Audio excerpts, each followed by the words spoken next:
Hey everyone, I'm Will, I'm Caleb. and we are starting a new series where we cover our commenters' comments on our podcasts from the previous week. It's called Commenters Comments Corners with Caleb and Will. So, without delay, let's get into what you say. They're hailing us.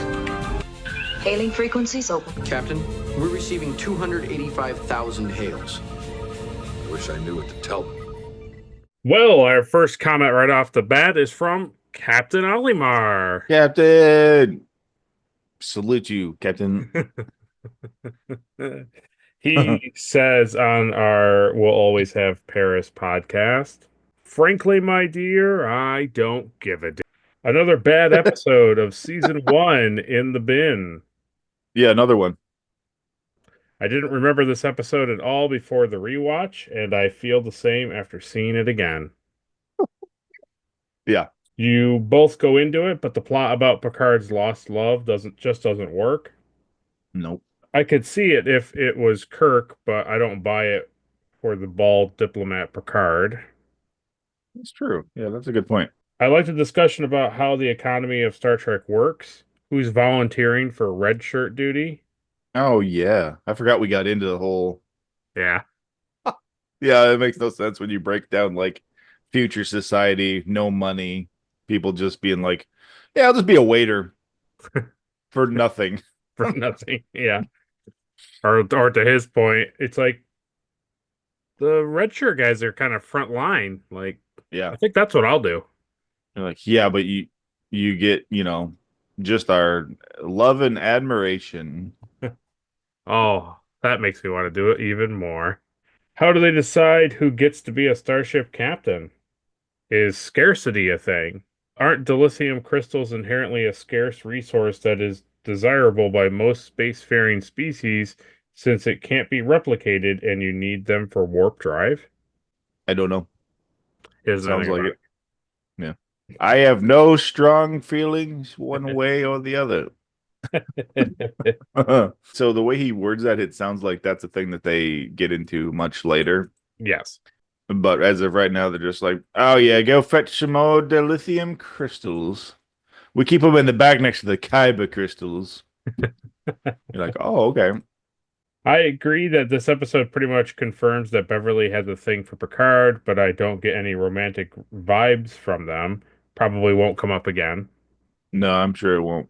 I'm glad the only things I enjoyed in the episode, the time shenanigans, was an afterthought, and the episode was supposed to be even more boring.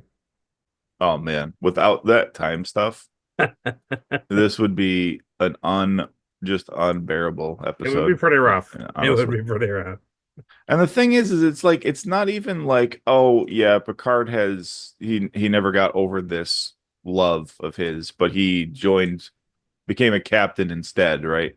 But then it's made worse by like her also being like, well, I'm married now, but also like, why don't we keep living this fantasy where we like each other still? And it's like, this is so weird. Like it's such a weird thing to make both of them act like that. Yeah, true. It's one thing to have them have like tension, but they lean into it and it's like it's just not cool, you know? Yeah, and at best, all that comes of it is like he basically just is like, "Yep, shouldn't have left you hanging in Paris," and she's like, "Yep, you shouldn't have done Yep. it." Shouldn't have done it. Because I had to marry this doofus. It's like, Like oh. that's literally all that comes of it, and you're like, Yeah. "Okay, Because even at the end of the episode, she like doesn't want to go back to that space station, and he's like, "Oh yes, we'll go back." And she's like, "Okay, like let's go back." And Picard's like, "Oh yeah, yep, I heard, yep, I heard you going back." It was like they like what were they gonna like live out this like affair or something like that? That was their plan. Then all of a sudden it was like, "Well, I guess you're going back with your husband." Oh well, we'll yeah, always have the holodeck. we'll always have It's like the what? holodeck." So weird. They put no work into it to make us care about it.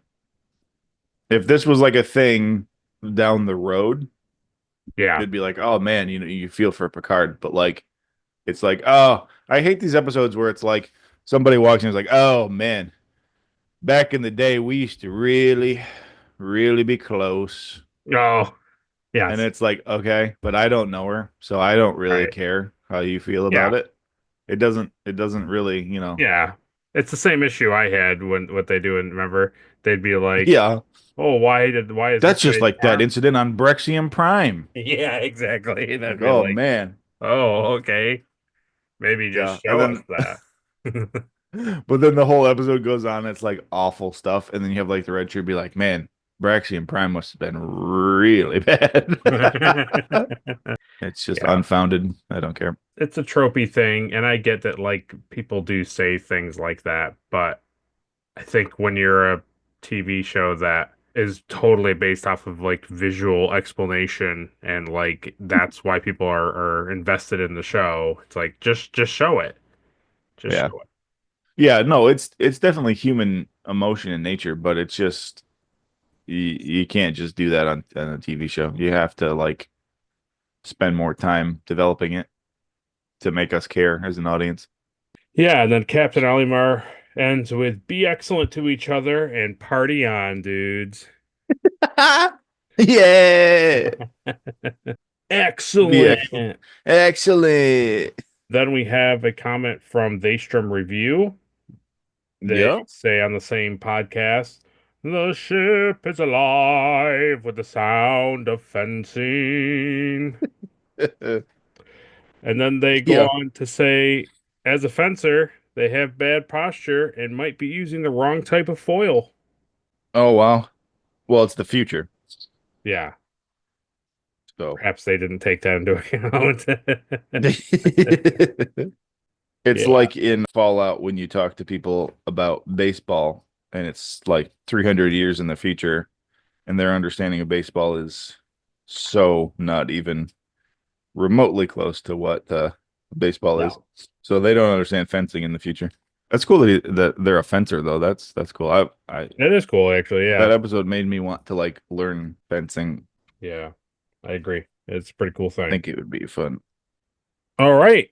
And then we have a comment from my office. He says on our We'll Always Have Paris podcast as well. I'm Mm, in agreement with you both. It's interesting to see Picard actually doing something recreationally with someone else. yeah. He's not been super close to his crew up to this point, so maybe his shell is cracking a bit. I just hope there are no strange nonlinear time experiments happening nearby that might cause the situation to repeat itself. Then he says, I'm in agreement with you both. It's interesting to see Picard actually doing something recreationally with someone else. He's not Oh, been that's super good. close to his crew up to this point. Wait a minute. Haven't we done this before? Wow. Manheim! Wow. That's Yeah, good. it's good. So clever. So clever.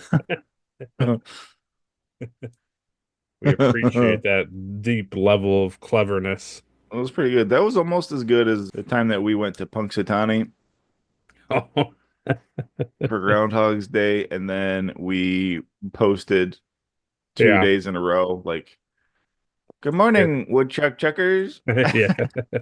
Then he goes on to say, I think I disagree with the take on Picard and Troy. Mm-hmm. I thought it was a meaningful interaction from Deanna Troy, alerting the captain to the potential impact to his judgment due to his unresolved feelings was realistic. We've all been Mm-hmm. there. Emotional attachment can cloud judgment, and she was wise to make sure he was fully aware. The beginning of Troy being there for Picard as emotional support and counsel. While it didn't really factor into any of his decision making throughout the mission, and was perhaps not written super tightly, I do think it was a worthwhile inclusion. I guess that is true. She was actually doing her job for once. I This is the thing. I 100% agree with what he says that like it's a worthwhile inclusion and like it totally gives her weight and purpose and like breath of life for her character and as her as an actress. But I think the main issue that I had with it was that it amounts to like nothing. Well, Yeah, as per usual. I think that's my issue is that I forget that she's even like the therapist of the ship because Yeah, we don't see it. We don't see her do anything. It's like we have all these episodes back to back to back to back where some of them she's not even in the episode. Some of right. them she doesn't do anything. And now this episode all of a sudden it's like there's an issue and she goes right to the captain, the head of the ship, and she's like, "Hey, you have bad feelings about this situation and you're too close. You need to stay away from it." And it's like, "Who are you? Yeah. Why are you talking to the captain? Where is You this have to coming from? use her more." Use her more, have her show me a scene of her sitting down and like helping some other crew member out on the ship just to Right. remind me of like what her role is, because all I see her doing is sitting to the left of the captain and then occasionally saying like, "Oh, I feel like they are being deceitful." It's like, yeah, no kidding. We all I know don't this. have that ability and I can see that they're being, so do something with her. I like her. I like her character, but like Yeah. you got to do something with her. Yeah. That's the hardship is like they finally did do something with her, Yes. but it And you're didn't. like, why is she talking to Picard like this? Right. And also just I think it's just the fact that there's never a point in the episode that's at least clearly shown and like explained that that Picard is like, "Oh, I shouldn't do this." And then he kind of like thinks about what Counselor Troy told him. Yeah. It's just him making weird decisions or not making weird decisions, and then that's it. Like that's the episode. Yeah. I think one of the most terrible things that happened in the episode, as for him as a character, which I think makes him look really bad, is Manheim has him come down to the med bay, and he's like, "Yes, Dr. Oh, yeah. Manheim, what would you like?" And Manheim's like, "Hey, I wanted to let you know the security thing. I don't remember everything for the security stuff, so tell your people to be careful when they go in." Picard's like, "You got it." And then he's like, "Okay, and now I would like to talk about my wife." And Picard's like, "Absolutely not. I'm not standing in here and listening to you talk about your wife." And it's just like, Yeah. what? Yeah.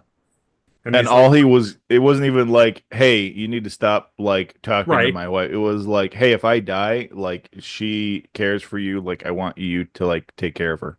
And then he was like, And "Oh, he's okay." like, leaves that room and he's like, "Hey, show, like meet me in Holodeck. I have like Paris set up. We can like get coffee and like smooch and Yeah, stuff." yeah. I was like, okay, this is Picard's being weird. Yeah, yeah. So, But maybe he had a skitterbug in him. ooh, Ooh. Now, wouldn't that be funny if that was like that the whole time. the whole time? I think we can generally agree all together. Yeah. Then he goes on to say futuristic casual wear is a funny thing to see in the Yeah, it's restaurant awful. on the scientist. He says, "I'm so glad that in the year of our Lord 2025, we don't dress like that." Also funny to see the guy in the back playing the tubes. Yeah. They're called vibe tubes. It, Ooh. it looked very weird. Just no way that doesn't look borderline inappropriate. Totally agree with you guys there. How funny is it that those are called in the 80s? They're like, hey, they'll call them like vibe tubes because they like vibrate, Yeah, like yeah, vibrating tubes. But now, like in our timeline, like vibe is a thing that you just do, like when you're just like hanging out, yes, like listening to music, yes, that's you're just right. vibing. Yeah. I didn't For realize it real, until for the real. edit that he isn't like I don't want to do the hand motion, but he's not like rubbing the tubes. There's like a Mm. ring and he's like moving the ring up and down. Oh, And I was like, okay, that's a little bit better, but not much better. It's not the even the 80s, issue man. that it looks inappropriate. It's more of the fact that like why can't you just give him a normal instrument? Because it's the It's like future. it already looks futuristic. You're showing flying shuttlecrafts and like the menu of More, acrylic, you more know. future, more More, future. more. Get this guitar out of here. He then goes on to say, "So Picard stood up his lady friend back in the day. What a coincidence that a young holographic woman would be experiencing exactly what Picard's friend may have experienced." Weird. It's almost like somebody programmed it to be the exact same. That's an amazing coincidence, but it appears Picard opened up too much. This is the thing that made me, when he commented this, I thought about it. I was like, ooh, is this interesting support for the holodeck actually has like an infinite amount of information where a woman was stood up by her friend on that day? Because he gives a very specific date and time and place. And Yeah. I was almost like, is the computer taking like audio from comms or other type of things in the area and then like extrapolating and making the exact same scenario happen on that day because it did happen, but the computer's just not making it Janice Manheim, it's just making it a generic woman. I hope not. I don't know, it just made me think that if they were That's like, here, go back to this time, like time travel and go back to this date, that like, is the holodeck actually grabbing from realistic things or is it just like generalizing? that is what it feels like though, because that's what I thought when I first saw that scene was Yeah, like, this is weird that like there's real stuff kind of going on. I don't know. I'm sure we'll never see holodeck stuff, so no, doesn't ever come back. good. As it shouldn't. Then he goes on to say, I also thought it was very silly how Picard handled the conversation with Mrs. Mannheim over comms. Boy, was he excited to get that shield down. I'm glad she said she thought Picard's voice was familiar. His attempts to try and cover up that were silly. He's got such a unique voice. I'm also glad Riker didn't try the Riker maneuver over that medical office chair. Probably would have pulled something. Oh man, that's really good. I forgot about that scene. He was very excited that they got the shield down. Oh, yeah. He literally is like, okay, do this thing. And she's like, okay, I think I did it. And they're like, shields down, Captain. And he's like, Yahoo! Like, we did it, boys. And they're like, okay, sure. It was Certainly was. strange. Mannheim's judgment clouded by obsession reaching his goals. Picard's judgment potentially clouded by old feelings. Ooh, parallels. Oh, wow. Drama.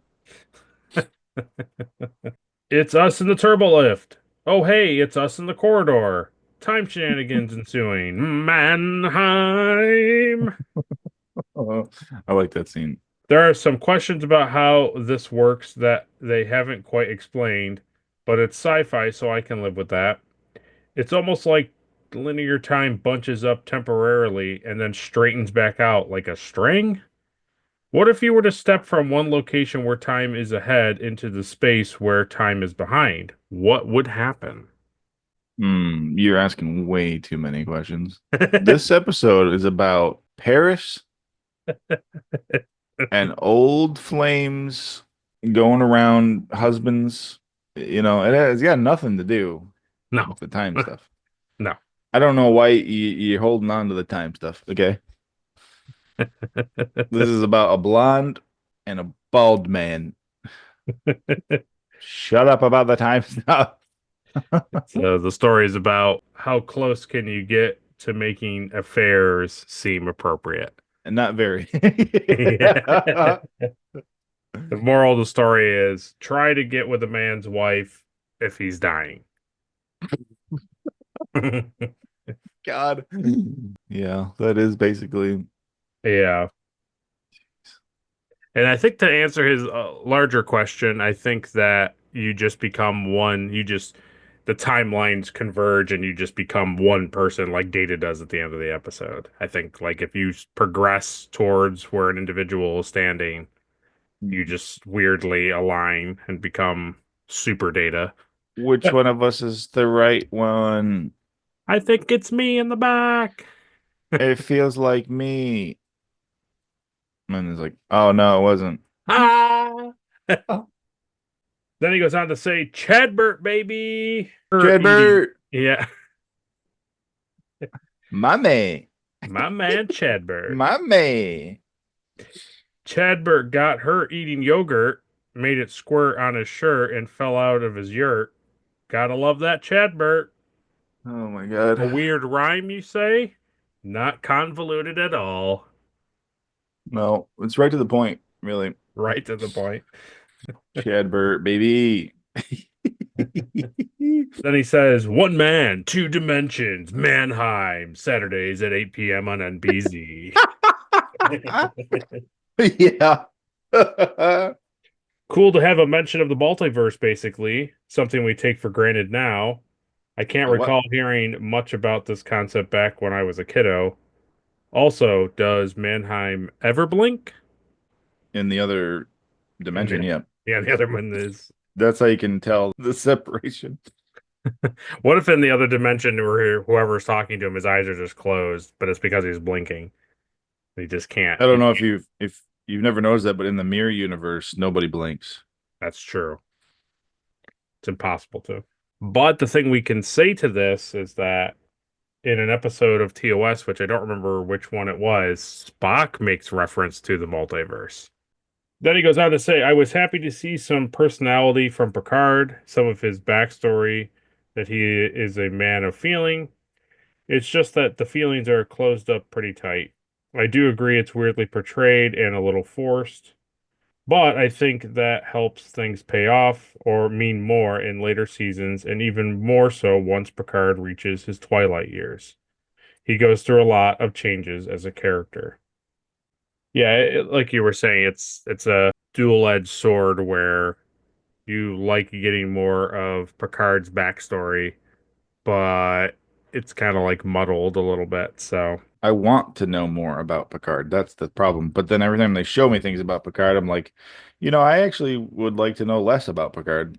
he goes on to say, "Did you know Data used a contraction twice?"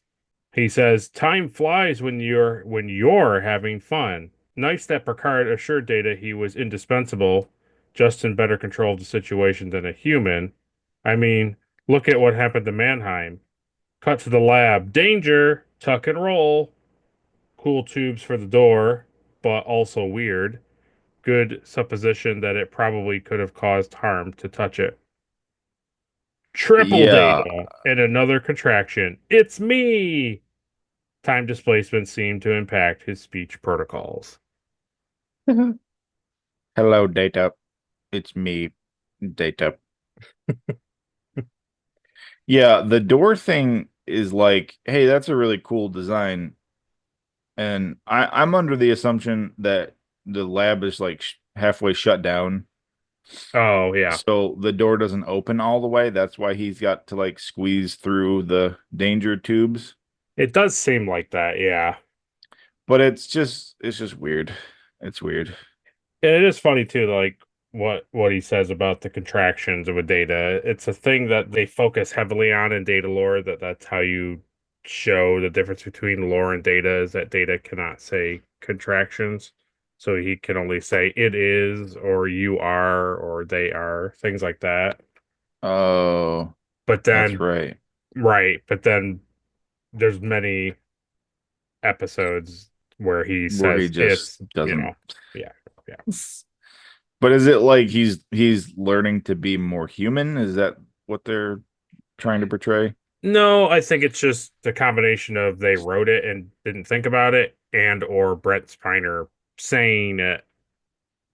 It just because it may actually sound better because it may be a thing where that scene happens and they're like, which one of us is the right is in the right time? And then him instead of him saying, it is me, it just sounds better, it's me, or But when he's a he robot. when he says something to Picard, time flies when you are having fun, may not sound as good. So people may change it, not really Weird. caring, but it is a thing Yeah. that they set up in that episode that Data is Yeah. like, Yeah, because like as a viewer, it doesn't really affect me, but I do remember that whole episode being like, this is how you know he's the bad one. right, But then right. like it just doesn't No.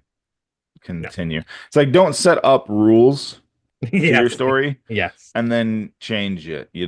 Absolutely. It's like when we watch Dragon Ball Z and they're like, "Hey, so the dragon can only wish you back like once." And then like, a season later they wish somebody back for Yeah, like the yeah. third time.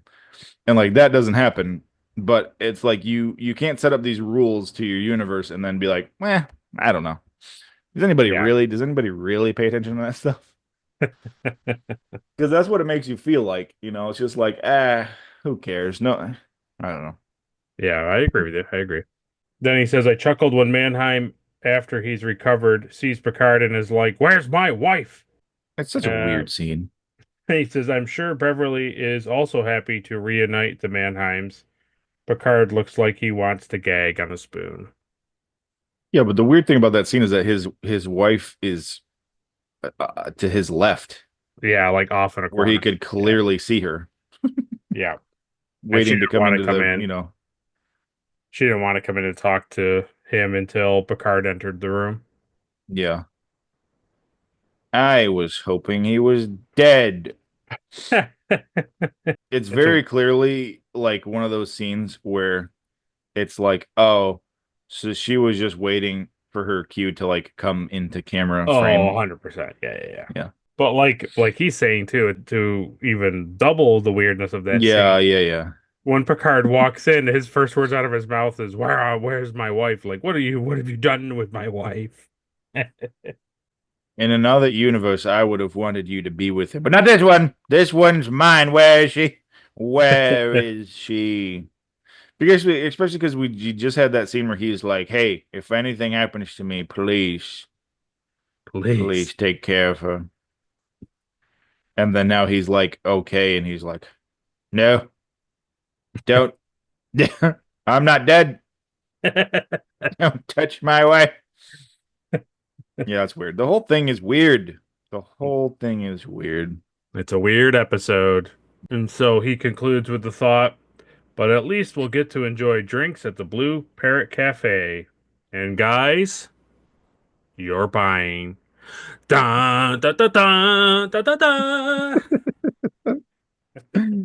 Oh man, I'm gonna have to be a waiter for 2 extra days to cover that. When we go to the Blue Parrot Cafe, I'll want to be the wait staff because I get so much personal enjoyment out of it that I won't Love it. recreate with the rest of my crew. I'll take care of them. I love being a maitre d'. I'm like modern day Pike. I just love entertaining Love it. crew. I like how we're making fun of that, but that is really a feature that I enjoy about Pike a lot. Like that he does that. Oh yeah, it's also like we're making fun of it, but it's also like I don't know, it's a really like actually nice thought to have that people are just like nice and want to just help Yeah. people. Yeah, that's the thing is we're thinking about it from like our standpoints of like nobody wants to work and work sucks and you don't do it unless you receive stuff from it. Right, But right, like, right. in the future, it's just like everybody gets along, everyone's like part of the team. Right, right. Everything is awesome when you're part of the team. Eh. Yeah, we just can't comprehend it because No. it makes no sense. And then the last comment that we're going to talk about is from Captain Alimar again on our previous hailing frequencies open Uh-oh. video. He says, "Don't let my feelings influence your opinion, Caleb. I'd like to Good. see your take on the episodes, and you'll certainly like episodes I don't. It was interesting to hear how Adri's and Will's experience with the episode was elevated due to real life experiences. I liked Caleb's point that these people are all professionals serving aboard a starship. Any crewman would be able to do most jobs on the ship. Should be, yeah. Will is spot on with Gene, and his involvement ends entirely at season 3. I love hearing Caleb missing TOS after so much TNG trash." Yeah, I do. I legitimately do. It just amazes me every time that I think about like you're like, hey, so we're gonna watch TOS. TNG, and I was like, oh my God. I don't want to watch this 50s slop. Yeah. But then we watched, I really fell in love with TOS. I'm like physically deeply saddened that like majority of the actors and actresses are like gone. It like Oh, it, yeah. it makes me upset. And then we get into TNG and I'm just like, I would give anything just to be back on the original Enterprise Yep. with Bones and Spock and Kirk. Even like the set, man. I don't know. It's just in my brain, like early on, I was like, the Enterprise set, it's all these gumdrop buttons. It's so like, Oh yeah. outdated, but it's just amazing. It's an amazing set. It's that like I never picked up on it before, but it's the stuff that I love about like the Fallout universe. It's that 50s futuristic retro feel. And Yes. I just love it. Like I love I know it. what you mean. Yeah. So when we first get into TNG and I see the bridge, I'm like, I hate this bridge. I hate the bridge. I hate the people on it. I don't understand it. Where are my Starfleet people? Like these are not. This is Where are the horrible. railings? But I'm starting to enjoy it for what it is. But I don't know. I wonder if there's And a I don't. picture out there if somebody's taken the color palette of TNG and put it on the TOS bridge and just make it look plain. I don't know. The thing about the bridge that I always tell you is that it's too big. It's too big. Oh yeah. I get that like the top of the bridge is at the top of the giant dome on the top of the saucer. I get that it's big, Right, but right, it's right. just everything is so spaced out. Like even in the last episode that we watched and I was like laughing at is like Picard will like get up from his chair and then he walks all the way up to Data. Data, set a course for 3542 Niner. And he's like, "You got it, sir." And he's like, "All right." And then he turns around and walks back to his chair. It's like, why are we doing this? And Okay. I don't think Captain Olimar's ever made me think differently of an episode. To his point about like don't what did he say in the beginning? Like don't let my Don't let my opinion. feelings influence your opinion. And I don't think even yours I try not to to an say too extent. much. Yeah, but I mean sometimes you and I feel differently about very rarely you and I feel differently about an episode. Yeah. I We think that definitely have them. I think honestly the biggest thing that you and I sit on the other side of the room about is Pike's fireplace. Well, yeah, it's a hologram. And I and It I has to be. It I has to be a know. hologram. I know, but it doesn't make any sense. If if it's not a hologram, then I am on your side of the fence because that is just ridiculous to have a thing that would burn oxygen in space where you're trying to have the ship full of oxygen in space. It's just that they don't introduce, as you saw, they don't introduce holograms like in the original series. So it's like, Well, that is true. Oh, man.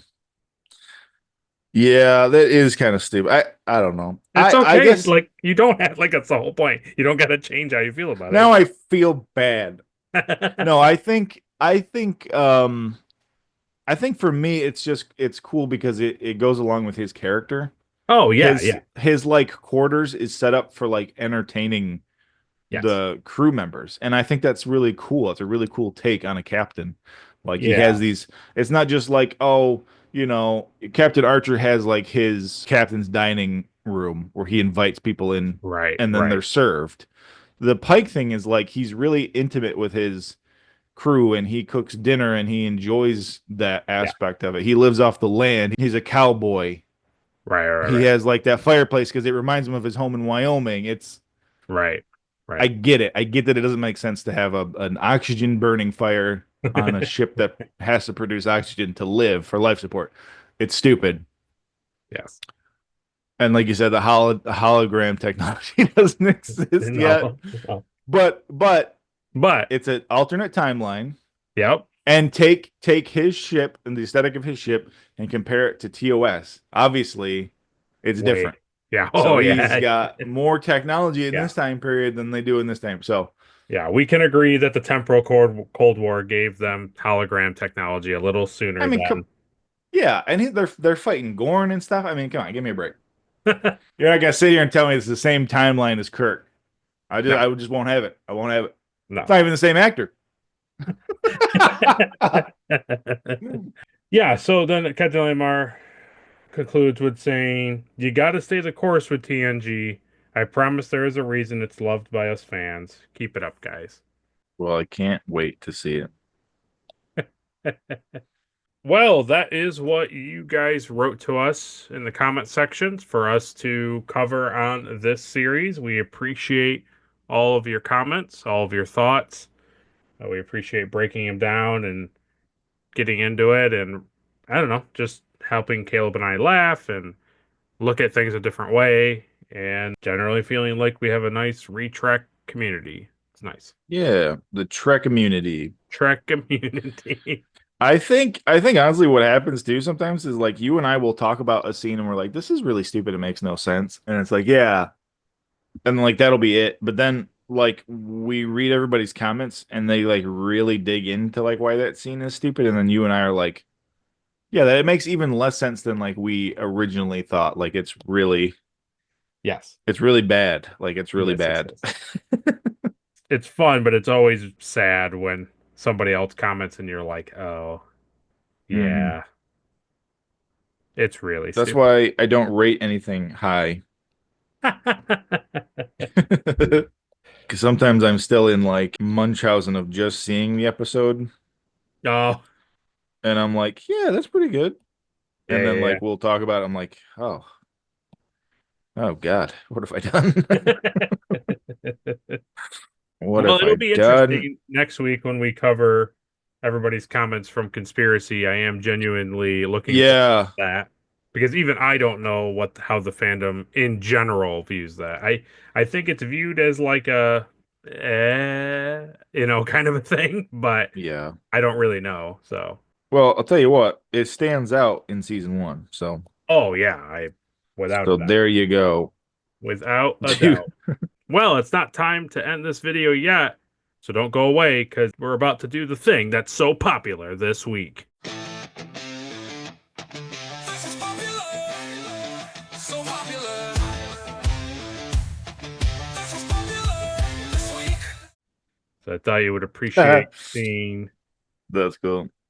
behind the scenes picture of Connor Trinier reading a newspaper on the set. That's This is cool. again from KK Can 2020. Pretty funny. Yeah. Yeah, he's an Enterprise guy. This guy. This is totally the episode too where they play that like highlight game in the desert. Yeah, Yeah, with Mr. Krabs. with Mr. Krabs. You're right. Me Clancy Brown. money. I'm not a terrorist. Me boy. Me boy. That's Yeah. a good episode. I really love their desert Oh, like like a wait. shore like uniforms. Yeah, Yeah. they're pretty good. Yeah, really good. But funny enough, KK Can 2020 also posted this in the TOS subreddit. Ooh. Oh, that's so much better. It's pretty interesting, right? That's cool. Should have gave Kirk the green one. I think I've seen it where he does have like the green color. I've seen that too. Hmm. Yeah, that is an interesting point. Why do they all wear red in the movies? I don't know. Their collars are different Yeah, in the movies. Their collars are a different color. Most of them just look dirty. true, true. It definitely does give a more classic Star Trek look to it. I don't know though. That's the thing is like they were trying to get away from that like bright color. Yeah, I don't know why. That's kind of your thing. I agree. It's Yeah, funny I'm that sure. back then they were trying to get away from that, and now in the future, like we're trying to get back to that. So like, Well, that's the everybody funny on thing. Strange New Worlds has like bright colored uniforms and stuff. I mean, excluding Strange New World, the thing that makes me laugh is like as time goes on, they're like, how do we make the department colors less visible? Because you think Yeah. about it, when they go back to like Enterprise, they're just boiler suits with like a little strip of color. And I like those Yeah, that is uniforms a true. lot, but like, you know, it's kind Hmm. of funny that a little strip of color on your shoulder goes to like the entire upper body, Yeah. like in a design kind of thing. So Well, yeah. Yeah, I mean the boiler suits make sense more or less just because like, they're supposed to be like astronauts. Yeah. they're engineers and mechanics in on a submarine in space. Right, right, right. But yeah, it was always funny to me that like to going from Enterprise to the future, they're like, hey, let's make everything crazy and put colorful buttons and switches on everything. And It's almost like these shows were filmed 35, 40 years apart from each other. no, that couldn't be possible Yeah, because Pike is in TOS. Well, he's in it. that's true. Well, that was what's popular this week. We know you guys love this section of the video, so that's why we keep it in. That's why we do it. We look forward to your comments next week when we have uploaded Conspiracy. And also, hopefully, our reaction video is out on the channel, so you can let us know how you feel about that as well. Oh yeah. Yeah, in general, we're just really grateful that we have the ability to have such a series like this and talk about all this fun stuff and connect with you guys even better. Yeah, it's fun. So, until next time, hailing frequencies closed.